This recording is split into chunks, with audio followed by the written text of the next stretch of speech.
Uni Inova. Agora, na Uni FM. Olá, muito boa tarde para você que está com a gente aqui na Uni FM. Eu, Ângela Luvisotto, peço licença para interromper a programação musical dessa rádio que a gente sabe que você curte, para trazer mais uma edição do Uni Inova, o nosso canal de jornalismo que fala sobre ciência, tecnologia e inovação. E hoje o nosso assunto é um assunto que está quente, um assunto que vai trazer uma transformação para uma região aqui da cidade de Curitiba. Quem está comigo no estúdio, nosso entrevistado, é o arquiteto Ricardo Amaral. Seja muito bem-vindo, Ricardo. Olá, tudo bem? Obrigado. Boa tarde a todos. Boa tarde. E a gente vai falar um pouquinho sobre a Fábrica de Ideias. Para começar, já vou começar perguntando para o Ricardo. A Fábrica de Ideias é um projeto inovador que está prestes a sair do papel e se tornar uma realidade aqui na cidade de Curitiba. Queria que você falasse um pouco sobre o processo de criação desse projeto, como que a gente chegou até aqui e quais foram os maiores desafios na concepção do projeto arquitetônico desta Fábrica de Ideias, que não é feita só de arquitetura, mas de uma ideia que mistura muita coisa, né? Queria que você contasse um pouquinho para a gente, Ricardo. Ok, vamos lá. O desafio maior foi concentrar as atividades de educação, cultura, lazer, tecnologia e informação. A gente sempre tinha a vontade de estabelecer ali naquela quadra onde era a antiga fábrica da Ambev. Só para a gente situar o ouvinte, é ali naquela quadra onde é a antiga fábrica da Ambev, no Rebouças, aqui em Curitiba, exatamente, né? Então, aquela quadra tem um contexto fabril histórico bastante grande, né? Bastante representativo para a cidade, e nós não tínhamos assim, não olhávamos com bons olhos simplesmente demolir tudo e fazer lá edifícios novos ou fazer uma concepção arquitetônica mais bem contemporânea. Então, a dificuldade foi aproveitar a história do lugar, a história das fábricas, do espaço fabril como um todo, do espaço fabril do Rebouças, alinhar tudo isso e aliar tudo isso a um centro, a um hub de tecnologia, informação, cultura e lazer, né? Para se tornar, vamos assim dizer, quase que um shopping center de cultura e de lazer. Essa era o maior desafio. E acho que a gente acabou conseguindo, o produto ficou bem bacana, o trabalho ficou bem bacana, a concepção bem boa, bem na qualidade da cidade, bem na escala da cidade, bem como Curitiba pensa, né, de manter historicamente os seus monumentos, as suas edificações, a sua história de uma forma geral, e agregando também o contemporâneo. Mas a dificuldade maior e o desafio foi justamente unir essas atividades todas. Perfeito. Bom, e ali, o que você destacaria nesse projeto? O que vai ser o grande ponto de destaque? A gente sabe que ali mistura, você acabou de dizer, vários setores, né? Então a gente coloca cultura, empreendedorismo, é um espaço onde vai ter lugares para que as pessoas desenvolvam várias atividades diferentes.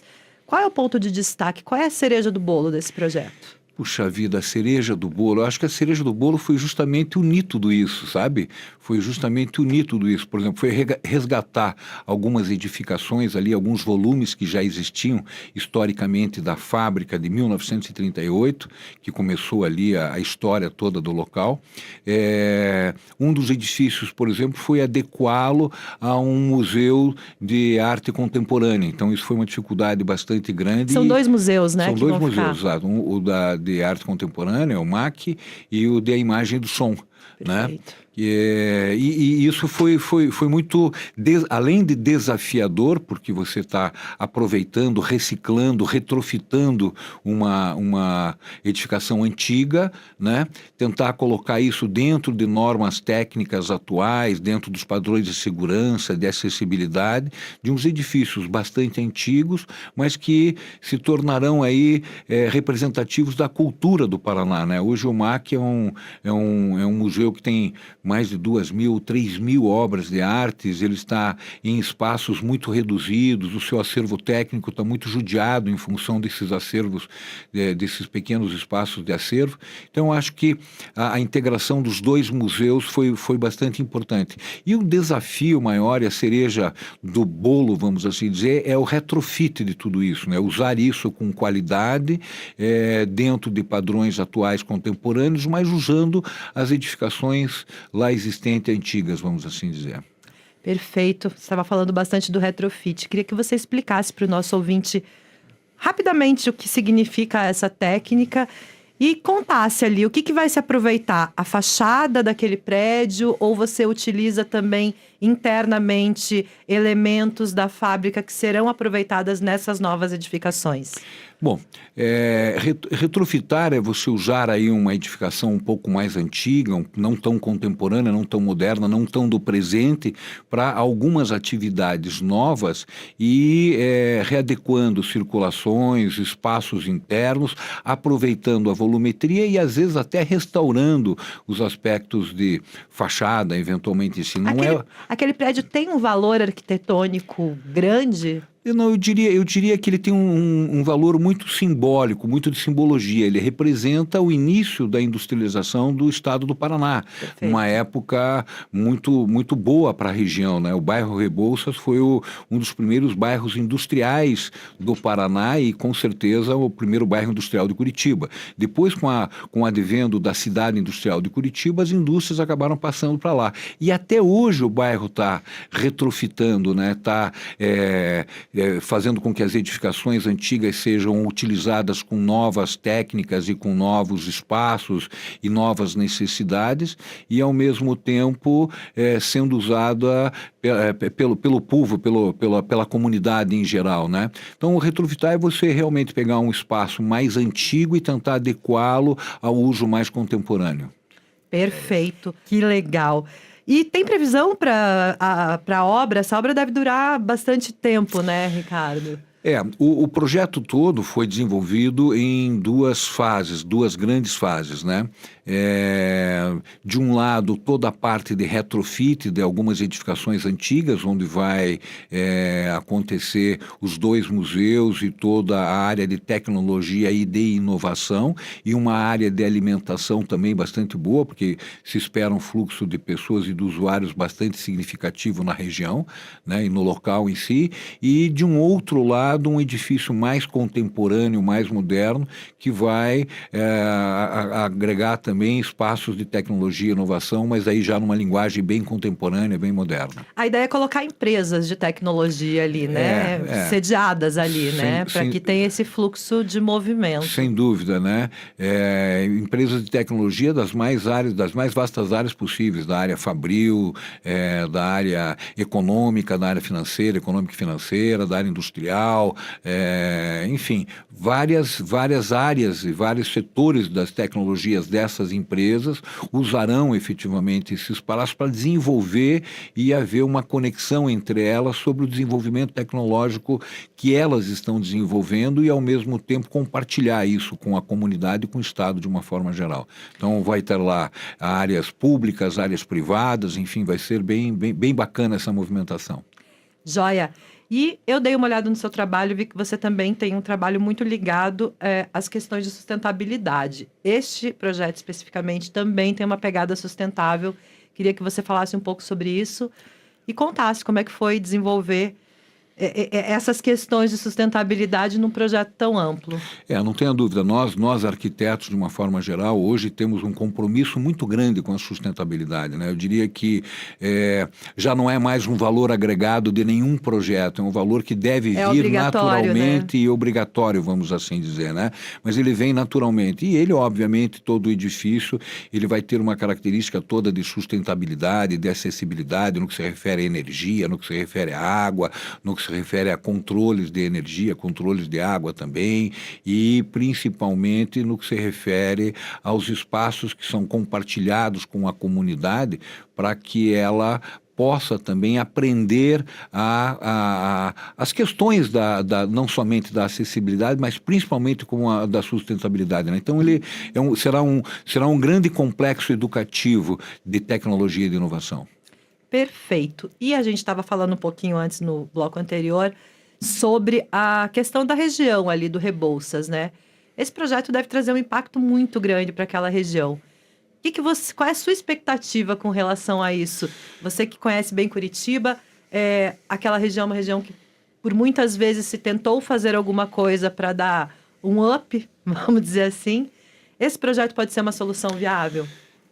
Eu acredito e creio sinceramente que sim, pela quantidade de espaços educativos, tecnológicos, de inovação e tal, que vai se abrigar ali no local. Mas como você falou, né, muitas vezes, já por muitos anos se fala em revitalizar o Rebouças e muita gente pergunta por que ele não decolou, né, ainda, né? E obviamente a Fábrica de Ideias vai ser um grande transformador da região, eu não tenho dúvidas disso. Há muito se fala no Rebouças e muitas leis e muitos decretos de incentivo ao bairro Rebouças já foram realizados, né? Eu me lembro que o prefeito Cássio Taniguchi, se não me engano, criou um decreto e chamava o bairro Rebouças de o Novo Sorro. Isso, né? chamava os artistas para a região. Isso acabou não tendo continuidade, não tendo né? continuidade, acabou não dando muito certo, ficou só o nome, né? Aí outras administrações fizeram uma série de atividades lá. Eu acredito que a legislação do Rebouças ainda, isso eu discuti muito com os meus colegas do IPUC, ela ainda é muito restritiva, ela deveria ser muito mais livre, muito mais liberada. Agora, recentemente, fizeram uma nova lei de zoneamento da cidade e ela ainda continuou, no meu entender, um pouco mais restritiva. Deveria acontecer como acontece em outros países norte-americanos, nos Estados Unidos, em Nova York, na Europa, em vários países também, em várias capitais também, onde se revitaliza um bairro central, dando uma liberdade muito grande para o empreendedorismo e não limitando os aspectos do empreendedorismo. Olha, você é obrigado a fazer isso se você fizer aquilo ou se fizer o outro. Não, tem que se deixar um incentivo livre e ao mesmo tempo dar incentivos e ao mesmo tempo permitir que o empreendedor realmente direcione o empreendedorismo para aquela região. Então o que falta no bairro Rebouças é justamente o que eu acho que a Fábrica de Ideias vem a acrescentar, mas vai depender muito das legislações municipais e das continuidades das gestões municipais para que o bairro realmente se sobressaia em relação ao seu retrofit, né? Porque o bairro todo precisa ser retrofitado, precisa ser adequado, precisa participar mais do convívio com a comunidade. E só o empreendedor é que vai efetivamente garantir isso para o futuro. É óbvio que tem que existir normas municipais, mas no meu entender, naquela localidade, as normas teriam que ser mais liberais e os incentivos maiores para que o bairro aconteça. Não vai acontecer isso. Daqui a 30 anos, eventualmente vai ter lá a Fábrica de Ideias que vai chamar muita gente, mas o restante do bairro ainda vai ficar meio insosso. A gente precisa que isso seja disseminado para o entorno todo, seja né? disseminado para o entorno todo, sem dúvida. Bom, ali já funciona a sede do Vale do Pinhão, né, da Sim. Agência Curitiba de Desenvolvimento, que foi um start nesse conceito. Queria que você contasse um pouco desde quando você está envolvido com a Fábrica de Ideias, quanto tempo durou a criação e a concepção desse projeto. Contar um pouquinho de como foi esse processo criativo. Não há muito tempo, nós fomos, nós tivemos o apoio da Audi, né? A Audi é que apoiou todo esse trabalho. Então, a grande financiadora do projeto, né? É a grande apoiadora do projeto. Nós fomos contratados pela Audi numa seleção de arquitetos paranaenses. Eu não sei muito bem como é que foi a seleção da Audi, mas eu sei que eles privilegiaram os arquitetos paranaenses e acabaram nos contratando para fazer esse trabalho.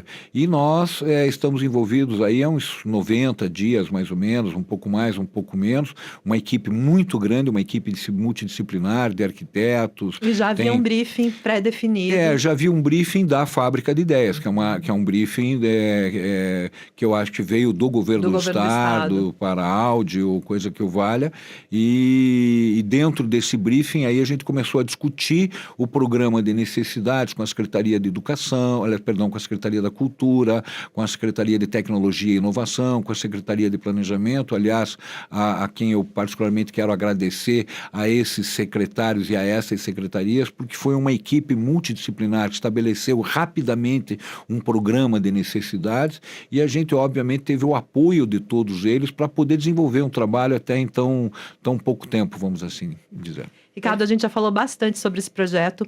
Agora eu vou puxar um pouquinho para o seu trabalho. Você é um arquiteto paranaense, atua há muitos anos na cidade.